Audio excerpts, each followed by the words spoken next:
of Nokia.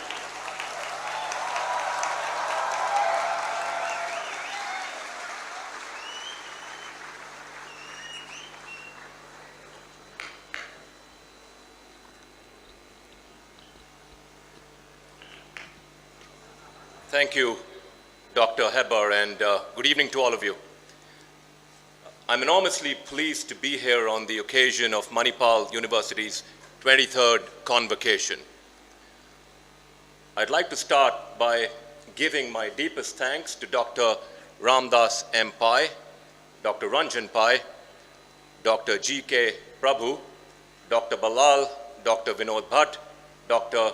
Ram Narayan, Pro Vice Chancellors, Registrar, for inviting me to address you on this important day. So to all the dignitaries here today, I thank you as well. To those of the class of 2016, I congratulate you.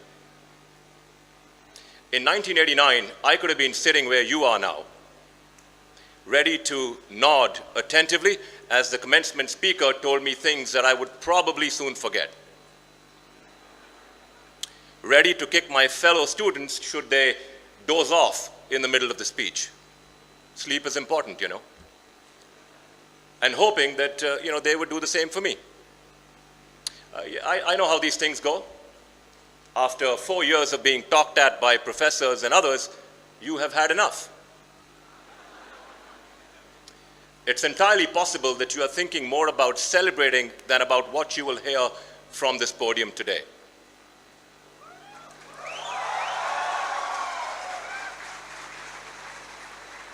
But here's the thing, tough luck.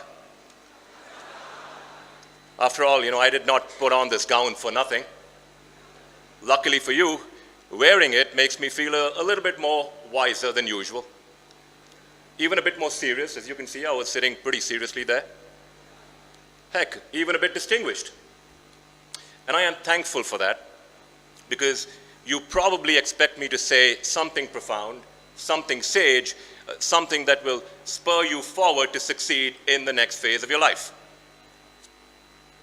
And I've got to do it all in the next 11 or so minutes. A tall order, but I'm going to give it my best shot. Even as much has changed in the world since my graduation in 1989, the greatness of Manipal has not.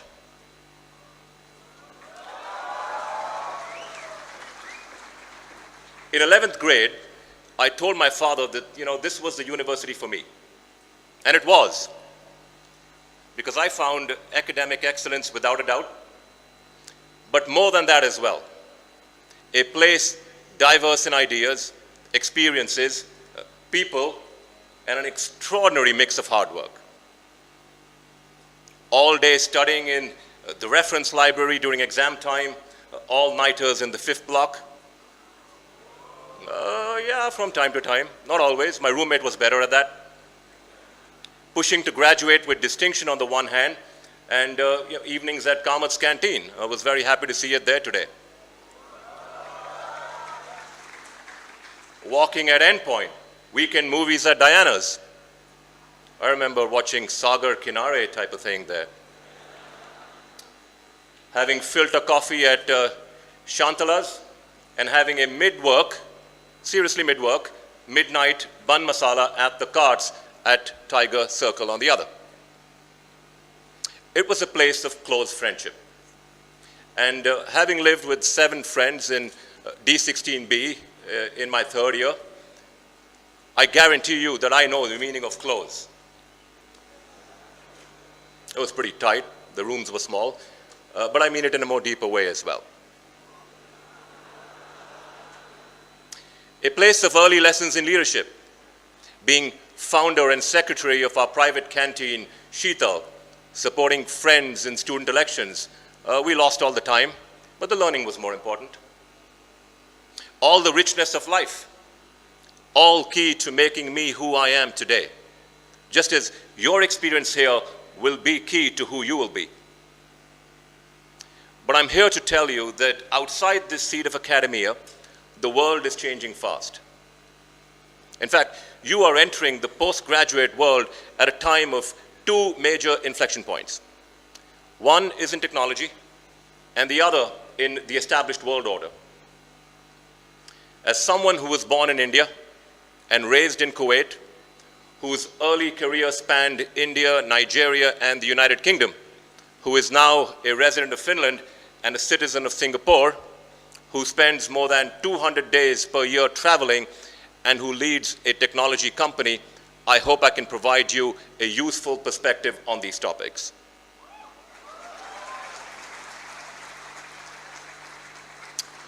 First, the world order. And let me take a step back to the year that I graduated in, 1989. At that time, walls were coming down. Yeah, walls were coming down.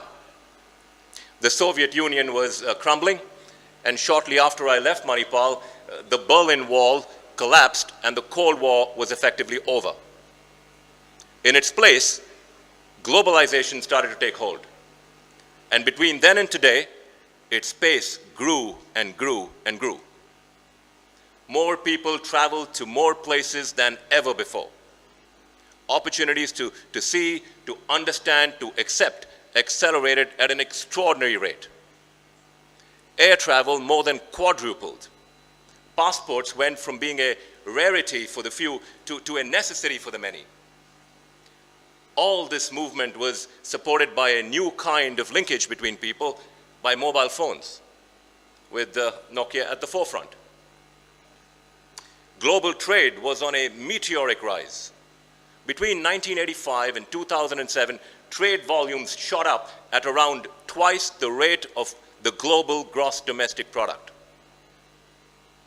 Institutions were strengthened to support that trade, and new multilateral agreements were being put in place. And people everywhere benefited. Hundreds of millions were dragged out of extreme poverty. New jobs were created, productivity increased, wages increased. The sharing of ideas and improved understanding between people who are different had a less tangible but still real benefit. Now, to be clear, not all was rosy. Globalization can, and it has, caused deep dislocations for many people. And governments have often not provided adequate support for those who have been hurt along the way. But I have no doubt, indeed, most experts, most economists have no doubt that globalization has been a net positive for the world as a whole. And I believe it has been absolutely positive for India. So overall, since my graduation, the world has seen a period of peace and prosperity.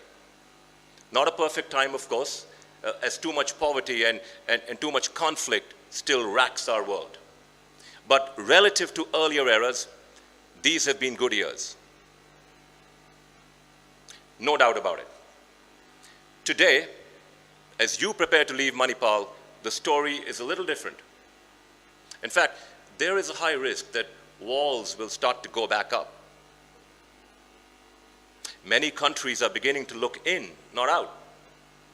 Nationalism, it's on the rise. Growth in trade has stalled. Surprising things are happening everywhere. The United Kingdom decided to exit the European Union.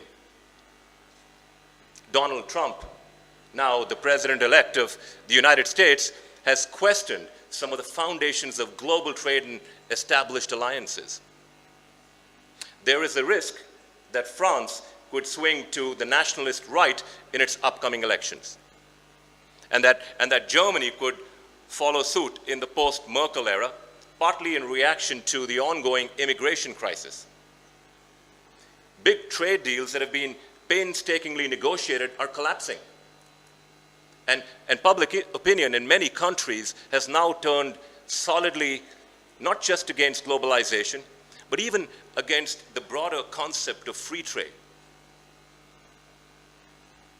But the future is not predetermined.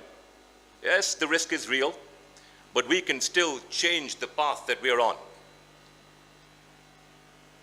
And I believe we can and will do that for two reasons. The first is related to the other inflection point that I said I would talk about. an inflection point in the world of technology. The second reason is you and your generation. Let's start with the easy bit, technology. The mobile phone revolution has been an extraordinary thing. Nokia was a part of that from the start and at its heart for many years. Today, we're on the edge of another massive change. At Nokia, we call it the programmable world. In the coming years, the world will become even more connected. Connections will not be counted in the billions, they will be counted in the tens of billions and even greater, and close to 100 billion by 2025. Most of these new connections will come from devices, machines, sensors, and so on.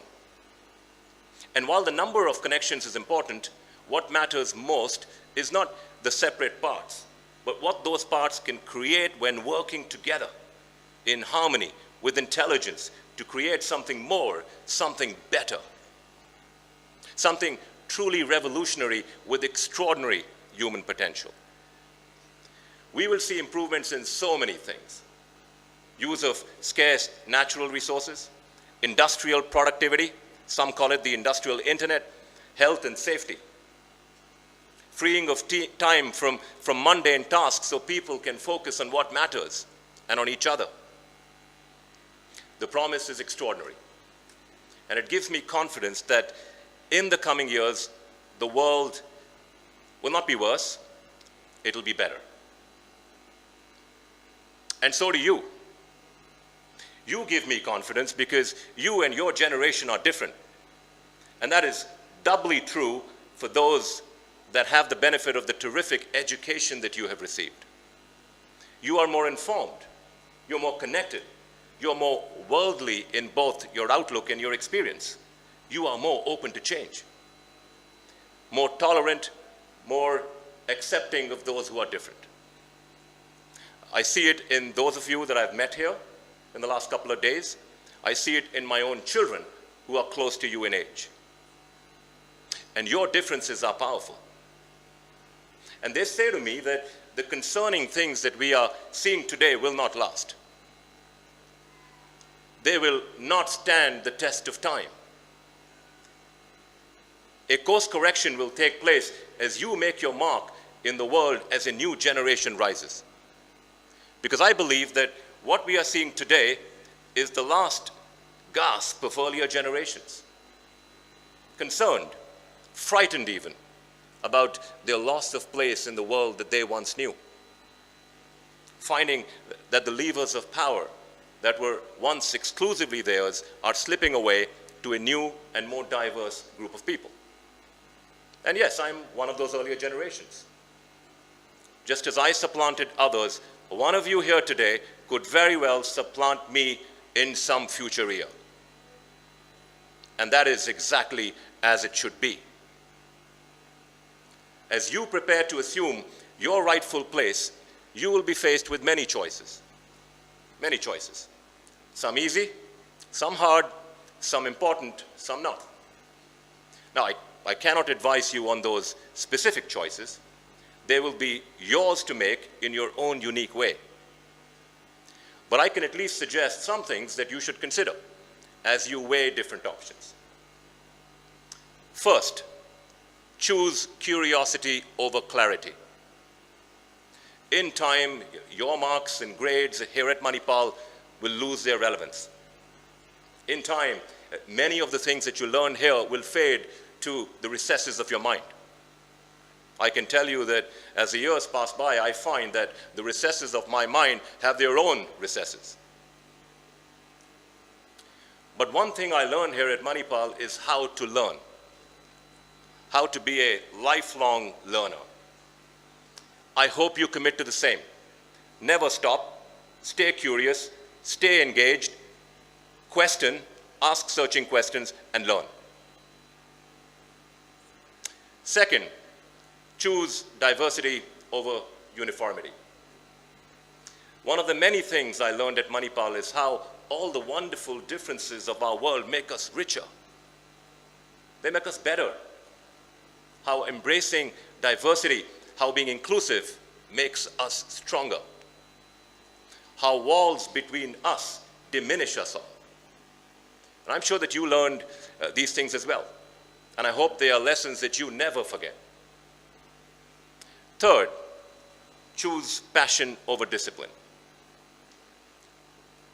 In my world, that of a very big business, discipline does matter. It can make the difference between average and good results.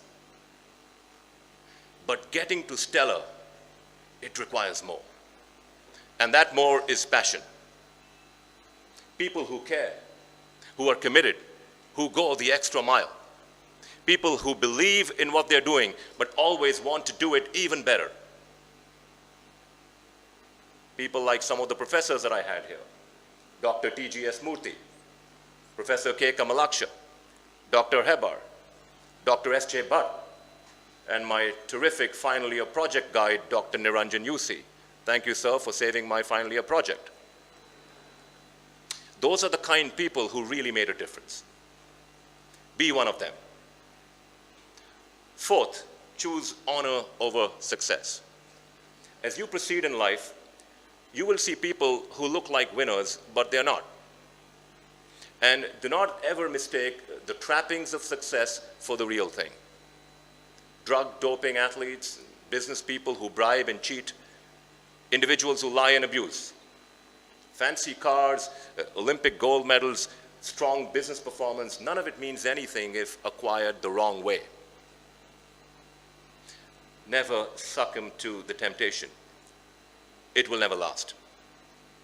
And finally, while it may seem odd to hear this from the CEO of a technology company, choose humanity over technology. Because here's a simple truth. Technology by itself is meaningless. Technology that serves people is what matters.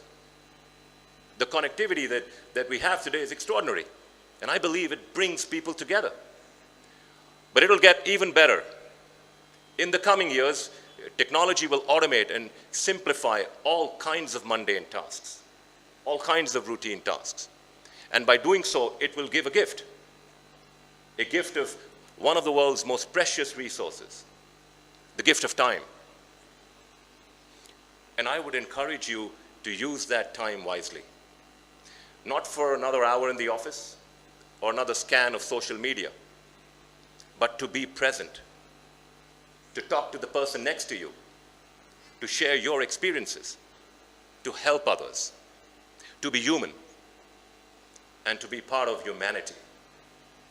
Because that is the true promise of your generation. With that, and in the event that my attempts at wisdom had fallen short, let me share some words from a recent winner of the Nobel Prize, a certain Mr. Bob Dylan. You should always take the best from the past, leave the worst back there, and go forward into the future. So I encourage all of you to go forward. Go forward with strength. Congratulations on your graduation and best wishes on your journey ahead. Thank you so much.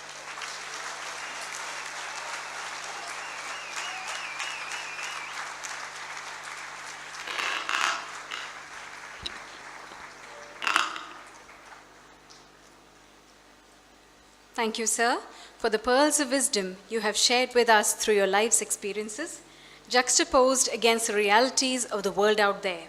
You must most certainly have spurred a new sense of ambition in our graduates this evening. As a token of our appreciation and gratitude for your presence at this occasion, I request the Pro-Chancellor, Dr. H.S. Balal, to present a memento.